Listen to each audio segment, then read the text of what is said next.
On today's episode, we have our Week 9 waiver wire targets with FAAB bids. We have 4 more teams on a bye this week, and we have a slew of injuries that we have to work through.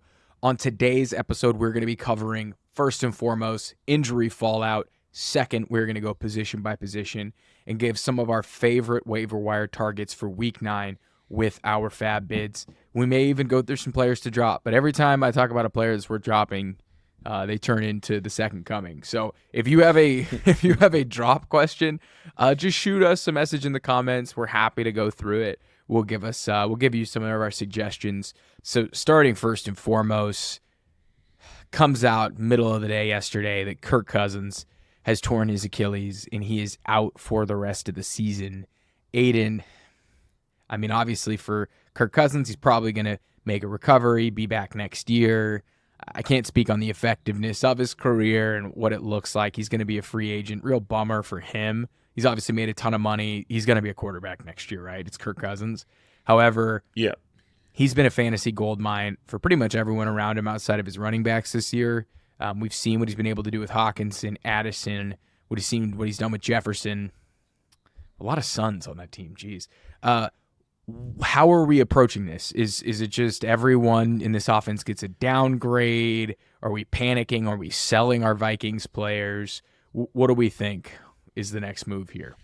Yeah, so this one's tricky because I think by the end of the trade deadline tomorrow, there will be a new quarterback on this roster. Okay. So there's a couple different ways you could do it. It's, do you potentially try to buy low on some of these guys? Like tonight, we're recording Monday night. Like, do you try to swing a deal before the trade deadline and get ahead of it? Or, on the other hand, do you try to get out from some of these guys? If a guy like Jameis or a guy like, Brissett doesn't walk through the door, it's, all these guys obviously take a massive hit. This is a team that throws, I think almost 70% of the time, like league leading. And Kirk has been really good for as much crap as he gets. He's been really good dishing it out to these guys. I don't know who takes the biggest hit. I personally think JJ is going to be fine when he gets back. I don't think it really matters who's throwing him the ball. Like, he's such a separation machine. He will be fine.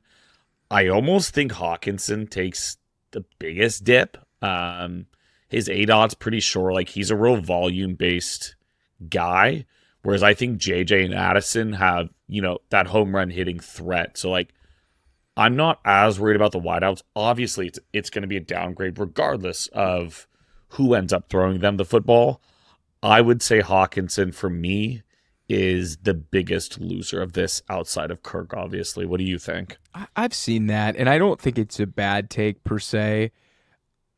Definitely someone's going to be a loser here. You need a good quarterback to support 3 viable options, right?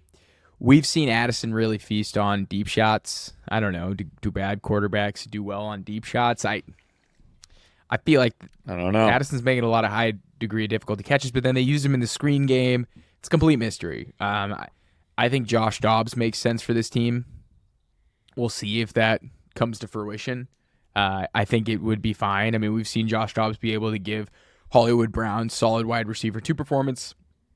I think that he'd be able to stabilize this offense. So I know you're aiming for a little bit better options. I would hope they're better options, but Keegan thinks the sky's falling. These guys are quote unquote dead. Keegan is panicking. Keegan is fully panicking. I just think you got to downgrade them. I don't think they're benchable. I think Addison, the stretch he's been on from weeks 5 to 8 is absurd. He's now the wide receiver 10 in PPR right now. I just think it might be hard to see that out of him rest of the season with Kirk out. Do you think their QB's on the roster? When did Nick Mullins go on IR? He hasn't played. I didn't know that he went on IR, but he's supposed to be back in 2 weeks. So yeah, Jaron Hall is the only healthy quarterback on the roster. The rookie from BYU. Active roster at this time, yes. Yeah. I've got to think there's a QB coming in. This team is looking frisky. They were looking like a team that was not for sure, but they were starting to look like a playoff team again the last couple of weeks after completely falling on their face the first month. Yeah. I don't think they let this season burn. I don't know. We'll see, though, man. The trade deadline's so weird in the NFL. Yeah. it's never as fun as we think it's going to like be. D linemen get traded, cornerbacks and stuff like that. Another guy, we mentioned the Vikings. Kind of, I feel like they have an incentive to try and win. I think that's just kind of the makeup of the team right now. A team that I don't think has a ton of incentive to win right now is the Los Angeles Rams. And Matthew Stafford has a UCL sprain. He's considered day-to-day right now. They're not ruling out an IR stint. Matthew Stafford's kind of an Iron Man. He's played with a ton of injuries in his career. But you see, they have a Week 10 bye. They're playing Green Bay next week. I don't know. I mean, they win in Green Bay. They have 4 wins. They're definitely in the playoff hunt. So I'm not insinuating they're tanking. It doesn't seem likely that Stafford's going to play Week 9. He is an Iron Man. I get it. But if they're not ruling out IR, Stafford's saying McVay's saying day-to-day. We've heard McVay come out and give an optimistic timeline, and then a player end up on IR. So I don't know where this lands. For fantasy, this is a real bummer for Cooper Kupp and Puka Nacua, though. It's a bummer. Yeah, I'm far more concerned about this situation. Yeah. Because to your point, I don't think help is on the way. They don't really have any incentive to win. Like, they're a 3-win team right now? Yeah, they're 3-win. They're 3-5. They have another bye yet. They could kind of tear this thing down, and kind of just ride it out, and hope you land in the bottom 5 for one of those QBs. Stafford's 35. It's not like Stafford's not the long-term answer by any means. So, yeah, this one sucks. I don't know. I still feel fine about Cooper Kupp, to be completely honest. I just think like the route runners that are always open, I feel like are QB proof to a degree, just given that I think, it's not like these like tight window throws, these like jump balls along the sideline that need to hit home. Like Cooper Kupp, the 40 burgers, maybe out of the question, but Cooper Kupp continuing to, give you 10, 20 plus. Still pretty confident about that. I don't care if it's John Wolford or Brett Ripon that replaced him this week. Yeah, Ripon. It's a nightmare. It's a disaster still for both these guys. Stafford, again, this is more of an impact for the playmakers around him. You're still going to start Puka and Kupp.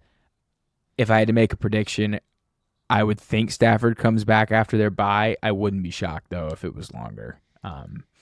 He's not going to be effective. I know. Like, this is just going to be something that just like is an issue. Like it's almost like I'd almost rather have someone be in than him with a thumb at 70%. Yeah. So he's day-to-day. X-ray came back negative. Looks like the IR report got refuted, so we'll keep our fingers crossed on Stafford. Another injury that I don't know who this really impacts, but Kenny Pickett, he got hurt. He was listed as a limited participant on Monday, so it looks like they're playing. Are they playing on Thursday this week? Yeah, they're playing on Thursday on a short week. So no way he plays. I think Maserati Mitch is going to play Week 9. I think Deontay Johnson's going to benefit from that. Deontay was getting peppered with targets from Maserati Mitch. I don't think Mitch has much chemistry with George Pickens. Pickens had a pretty hilarious game. 1 catch, 22 yards, and a touchdown. So I don't know what to make of this receiving core. It might just be that Deontay's back to being just the complete target hog. He's spending half of his game in a medical tent while also getting like a 50% target share. It's just classic stuff. But if you look at the beginning of last year, confusing. 12 targets, 10 targets, 11 targets. These were all in Mitch's games. I just think Deontay's going to get peppered. It kind of just has those vibes, in my opinion. So I think Pickett's going to be out. What's your take on this? Yeah, it's probably what I'd lean to. And I think with Deontay too, like he's only going to get healthier. Yeah. As we get farther and farther away from his return, or I guess like beyond it, for lack of better words. Yeah, I think we could see it swinging. But like, I don't know. This offense is just so hard to predict. We have an OC who no one really trusts. We have 2 QBs that are average at best, a run game that's typically non-existent, and then 2 wide receivers with pretty similar skill sets that kind of just alternate, weeks. So it's I don't know. I'm glad I don't really own either. Both of them have had good weeks so far, but it's just kind of a headache there. Skill position players that are out. Kendrick Bourne, real bummer. This guy was That's a bummer. Heating up. Yeah, we've been talking about him a bit. Wide receiver 27 on the season, tears his ACL about, quarter, I think more than halfway through the game. He's out for the rest of the year. So that's just a bummer. He looks like the only competent wide receiver there. We'll get more into but a potential who to option target there. Yeah, in that offense. It's tough. And Devontae Parker, the other wide receiver, is injured as well. So Devontae Parker is in concussion protocol. So someone's supposed to catch passes in that offense. We'll talk a little bit more later on in waiver wire. Yeah. This guy's just been on the injury report for like 4 straight years. It feels like it's just like Devontae his 2019 is still goated. Just look at this. Yeah. But since it's the Vince McMahon meme. What was picking up Devontae Parker in 2019 off waivers like? He's just special. Yeah, he's just cutting back the tears. Last injury, we got two more that I think are pretty relevant.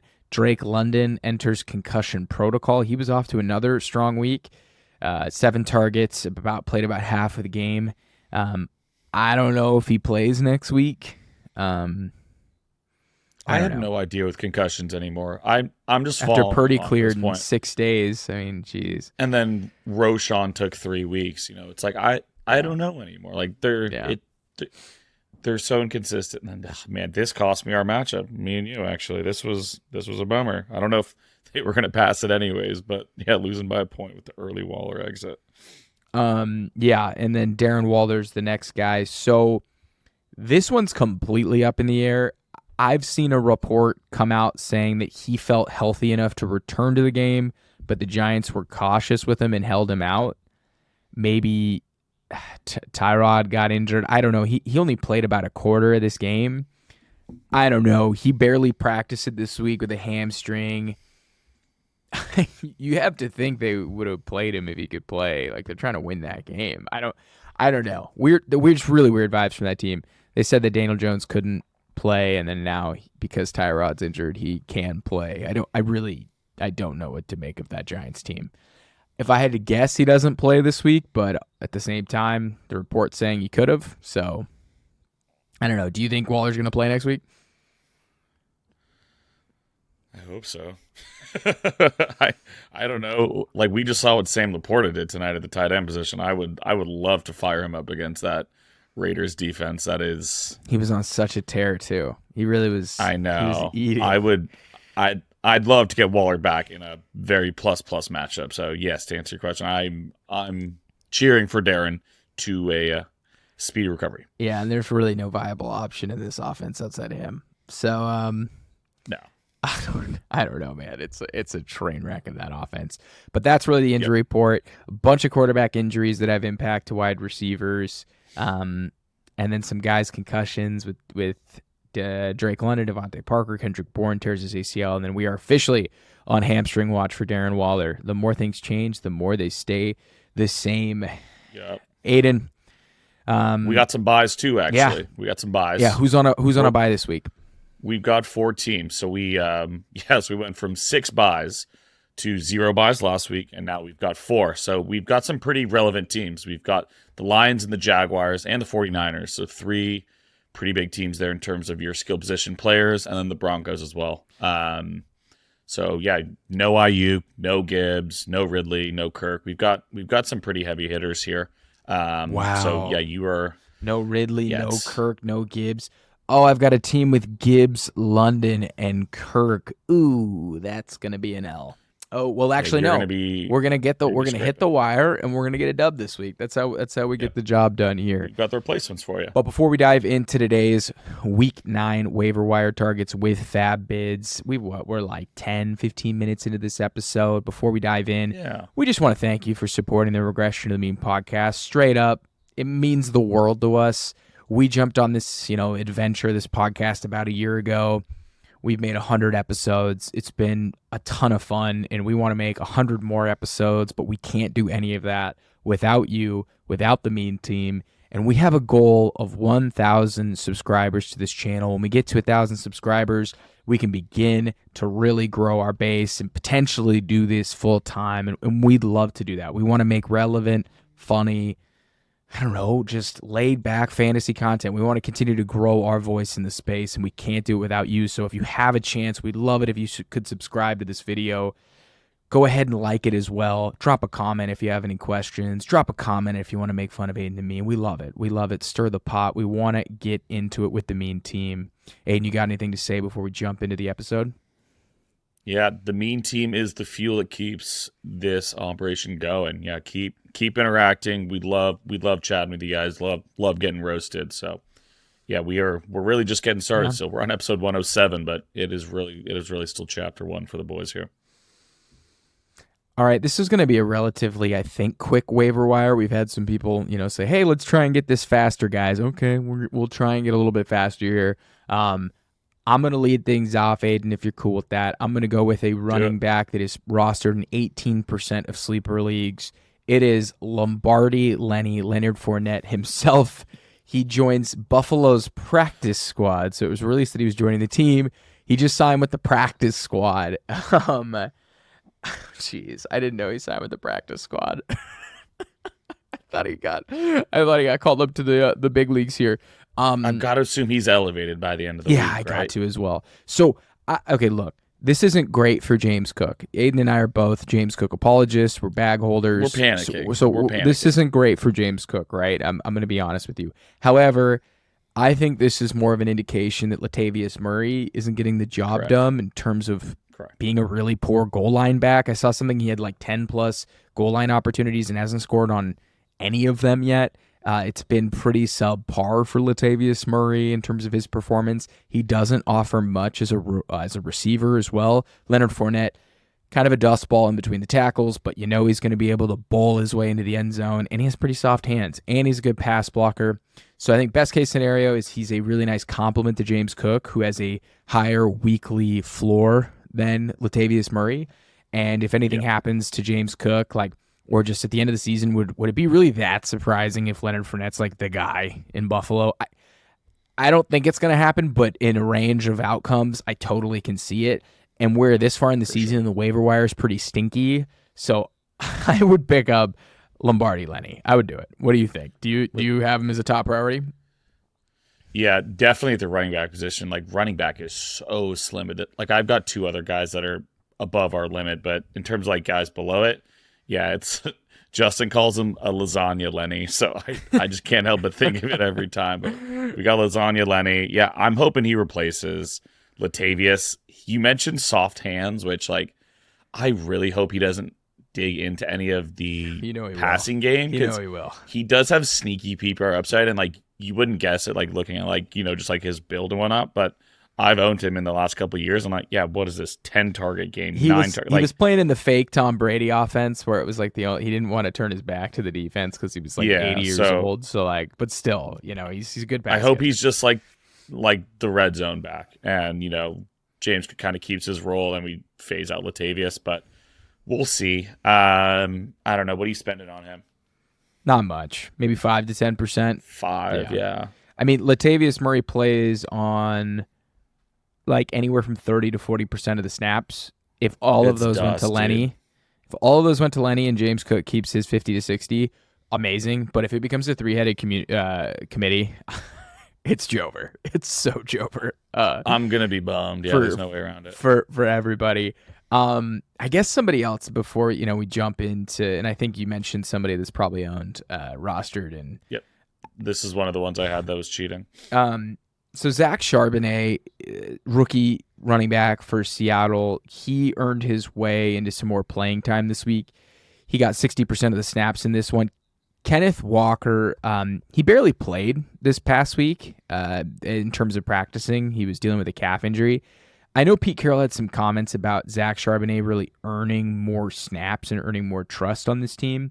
If you look at the splits, though, Walker played 41% of the snaps. Charbonnet 59%. Charbonnet 5 carries, 53 yards, 2 catches, 11 yards. Kenneth Walker 8 carries, 66 yards, 1 catch, 4 yards. I don't know what this split looks like moving forward. I don't know what league you're playing in if Zach Charbonnet is a free agent that you could acquire on waivers.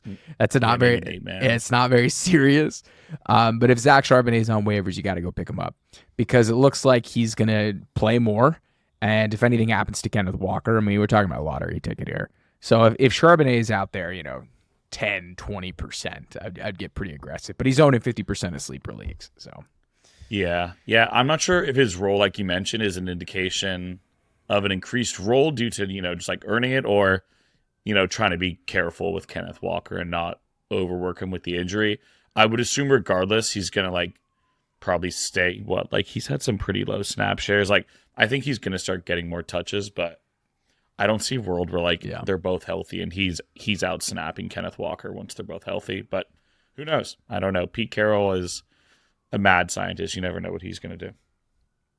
Other running backs that you have for us? Yeah, the only other one I have, another pretty short-term one, is Demercado. If he's still out there again, this is a guy that's just over 40% owned. The guy had 21 touches this last week. Again, James Conner is on the horizon. Could be as early as this week. There hasn't been any update on him in a little while, but this is very clearly the running back one until he's healthy. So, again, I know we've got a couple injuries this week, 4 teams on buys, especially the running back position from those teams I mentioned. So, again, if he's still out there, I'd be pretty surprised, but 45% rostership. Just go take a look, see if he's out there. 17 touches in week 7, 21 touches in week 8. Tough matchup against Cleveland in week 9, but you could do way worse than Demercado. Yeah. Way worse. He could still have a role once Connor comes back, especially right away, to kind of phase him back in and kind of ramp back up. So, I don't think the Demercado train is completely, back to the station once it's a rough train. Once James Conner's back. I mean, if Kyler becomes the running back, then I'm kind of excited to see this. I mean, not running back, Freudian slip. If Kyler becomes the quarterback again, I think they're going to have as soon as this week potentially. They're going to have Murray active this week, or he can't return from IR. My guess is that they name Clayton Tune the quarterback, and then Murray comes in at some point at the end of that game. It's just my guess. I could be wrong. I've been wrong about the Kyler Murray saga this whole entire time, though. So I wouldn't trust my opinion. Yeah, I was seriously. Emari Demercado, 45% rostered on Sleeper. So he's on a lot of rosters here. But he might just be floating around on waivers, 5 to 10%, like kind of the same Leonard Fournette. I think Leonard Fournette has way more upside than Demercado, though. Yeah, I would do like 5% max on Demercado. I would go maybe closer to 10 on Lenny. I think Lenny's going to have like a role the rest of the season. Yeah. Sharb's the guy, in my opinion, though. Zach Charbonnet. If he's out there, I'd go pick him up. Yeah. He was one of our favorites. He looked good, too. Yeah. He looked legit in his touches. Moving on to wide receiver here. I really only had one guy is my pickup. Yep. And that's Demario Douglas, the rookie out of Liberty. I kind of highlighted him, I think, on the last Waiver Wire show. 6 targets in week 7, 8 targets in week 8, 77% of the snaps. Devontae Parker's in concussion protocol. Kendrick Bourne just tore his ACL. The seas are parting for Demario Douglas to see a Wan'Dale Robinson type role. I don't know. He's like an undersized, shifty kick returner type player. Gonna play the slot. In a bunch of bye weeks injuries, he's not a bad play to pick up and start. Just straight up. And against Washington, Washington's gotten cooked by wide receivers this year. He's an interesting dart throw off of volume alone. Yeah. This is someone you could put in your lineup this week. There's risk involved. I don't want to get yelled at if you start him and it doesn't pay off. But like we mentioned, with the 2 injuries in the wide receiving course, someone has to catch balls from Mac Jones. Someone has to, get designed touches. So, this is the wide receiver that I want the rest of the year in this Patriots offense, without a doubt. We going back to the well as Shaheed? Was that another guy you had? I was going to mention him. I didn't have him written down, but go roster this guy, dude. He averaged 50 yards. He had 3 catches for 153 yards and a touchdown. He needs to play more than 27% of the snaps. I don't understand this guy's usage. This guy's electric. He's truly electric with the ball in his hands. He's like, I'm going to be careful here. He's like Tyreek Hill levels of electric in terms of his speed and athleticism. It's absurd what he can do. It feels like every deep ball that is Carr drops it perfectly in the bucket every time to this guy. It is it's a thing of beauty. Carr's deep ball, we know, is one of the strengths of his game. It's very accurate. And it's dude, these things just fall out of the sky. 22 right in stride. So yeah, go roster him. He's scored over 19 points 3 times. He scored under 6 points 3 times. So it's boomer bust. It's he's as boomer bust. He's boomer bust. Rostered in 36% of leagues. Demario Douglas rostered in 6% of leagues. I'd say 5% bid on both of these guys. Yeah, 5. Yeah, Douglas. I think Douglas probably has more rest of season value personally, whereas Yeah. Shaheed is going to be your weekly, just say a prayer type guy. Just be careful. Like Douglas, 5 catches, 25 yards, 4 catches, 54 yards. It's they're kind of the polar opposites, where Douglas probably is going to have a safe volume, but low. Like he's electric with the ball in his hand, so he just hasn't broken one yet. A guy owned in over 50% of leagues is Jahan Dotson. This is a guy that we implored to you to drop. Where did this come from? He had 10 targets. It just might have been game script. I mean, Jamison Crowder the had week like before 20. was a sign, and we didn't look at it. He had 8 targets. Jamison Crowder had 22 fantasy points. Jamison Crowder almost scored as many points as Jahan Dotson in this one, so it might have been game script dependent.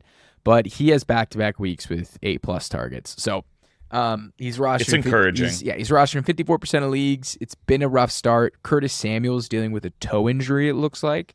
So Jahan Dotson, this might be a big deal for Dotson. And Terry McLaurin just couldn't catch the ball in crunch time yesterday. So that was a bummer. I'd pick up Dotson. I think that I would be more aggressive with Dotson than Shaheed and Douglas. Dotson was somebody that was drafted in the 7th and 8th round of fantasy drafts this year. He was a first-round draft pick. I think he brings a lot to the table. I would go pick him up. I'd say like 10% of FAAB. I'd get it kind of aggressive. Yeah, I'd rather have him than Shaheed or Douglas for sure. Any other receivers? I've dropped him everywhere. I've got 2 more. It's finally happening. Quentin Johnston it's happening. It's happening. Oh, no. Rostered in 37% of leagues. It felt like he only had 10 points, and it felt like 30 because of like how painful it's been and like how long we've been waiting. But super encouraging that like he's finally involved to a degree. And I think it's gonna get better for Quentin Johnston. We saw a couple little like missed tackles too. Like the guy's a freak with the ball in his hands for his size, like how shifty and slippery he is. I don't pretty get the exciting. usage. So He's a yak guy, and they just honestly they looked at his height and weight and Mike Williams' height and weight because it's like exactly the same. 6'4", 218, 6'4", 215. Quentin Johnston's a yak guy. He get the ball in his hands, get him in space, run screens for him. They don't do any of that. So I think we need to be patient with him. I think better days are ahead for him, though. And like you mentioned, the Palmer injury only helps. Last one, I've got another rookie wide receiver, and that is Jonathan Mingo. Another rookie. I missed this one. Did he have a good week? He had his best week of the year. Okay. It wasn't groundbreaking, but he did have the second most amount of targets on the offense. Caught 4 out of 5 of those for 62 yards. 10 points. Again, nothing earth-shattering there, but I think we're trending in the right direction with him. This was a guy that I think a lot of, kind of fantasy analysts had pegged as like the wide receiver 1 in that offense. Even if he ends up being the wide receiver 2 behind the ageless Adam Thielen, I think this guy brings a lot to the table and probably just helps Adam Thielen and vice versa if there's 2 legitimate targets in that offense. I think Bryce Young is going to get better as the year goes on, and someone's got to catch balls aside from him. So I thought this was encouraging. Good to see that usage, like the snap share, targets, 60 yards. Yeah, look at his stats. That's a good one. He played almost 100% of snaps in week 8. He clears like 85+% of snaps pretty much every week. And he's seen like 5+ targets in 1, 2, 3, 4, 5. 5 out of 6 games. 5 out of 6 games he's played. This is kind of a stash. But, if you've got room on the bench, I think there's a lot worse ways you could go here with Jonathan Mingo.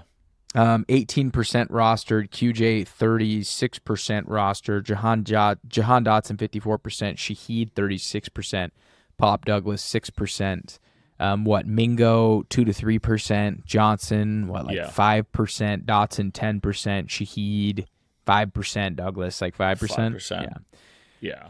Last guy I want to highlight, Jayden Reed, rostered in 26% of leagues, back-to-back 11-plus point outings. They can't get Christian Watson going. This offense is such a mess. It's really one of the least enjoyable offenses to watch week in and week out. However, he just consistently produces. So this guy's just a quarterback's best friend as a slot receiver. I think an injury would have to occur for, to get enough volume to feel good about starting him. But, he's got a matchup against the Rams this week. I think you can throw him in your lineup in a pinch. So he's rostered in 26% of leagues. In a pinch, yeah. I feel good about him having a good stretch. It's kind of one of my flag plants. I've been pretty consistent with it. I would go pick up Jayden Reed as a stash. So you won't quit these pass catchers, man. I won't. I really won't quit Jayden Reed. You know what? I begged people to pick up Sam Howell, and look where that ended. Okay, so we were begging. We were begging Sam Howell. All right, so that's wide receiver. Real quick, quarterback. I just have one. You just have one? I have two. Go pick up Will Levis. I mean, it could be. Yeah, Levis is the obvious one here. I mean, he's not going to throw 4 touchdowns every single week, but he was making some absurd throws. Just truly absurd throws. The last one where he kind of scrambled back to the right and just flat-footed, just flicked that one. I was like, Jesus, dude. It's effortless power. It was insane.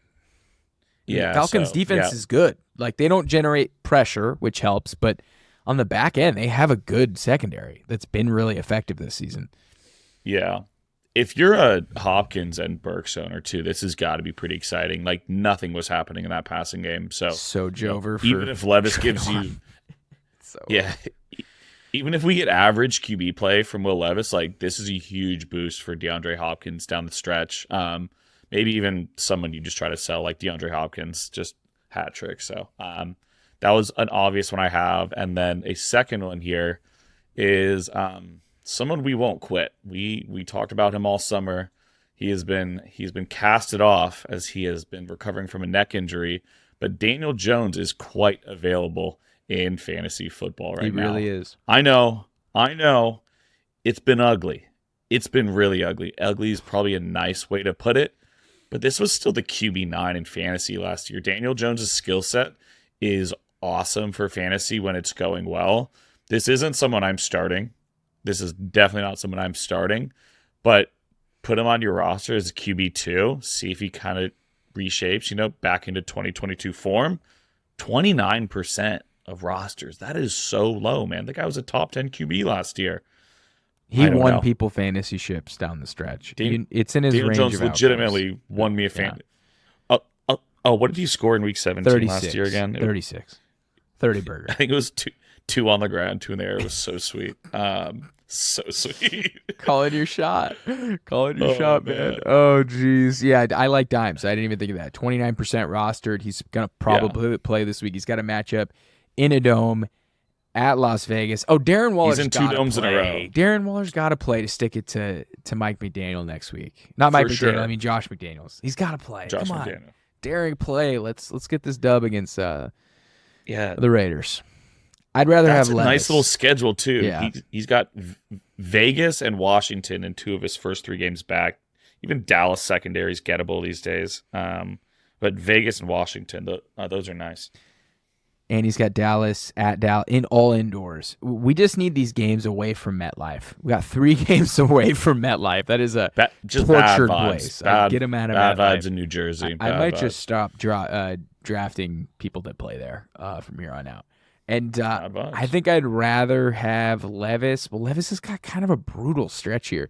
At Pitt, at Tampa, at Jacksonville, and Mike Vrabel hasn't committed. I'd rather have Dimes. Yeah, and he hasn't committed to him. I wouldn't get too crazy here. 3% on both these guys? Nothing. Yeah. I would lean Dimes.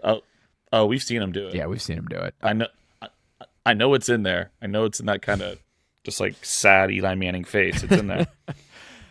I think the sleeper pick for waivers this week. Yeah. Is Trey McBride. I don't even think it's sleepy. The dude exploded onto the scene. 14 targets is nuts. Now we are getting a QB change, so that sucks. Josh Dobbs peppered him with targets. He's peppered Zach Ertz with targets. Is it Clayton Tune? Is it Kyler? I don't know. So this is a bummer. But we're seeing a year 2 breakout out of Trey McBride. 20 targets over the past 2 games. I think people are hyping him up a little bit. He was not good last year. And, well, rookie tight ends aren't really that good. He didn't get a ton of opportunity. And his numbers aren't that great this year. He's just had a really nice game.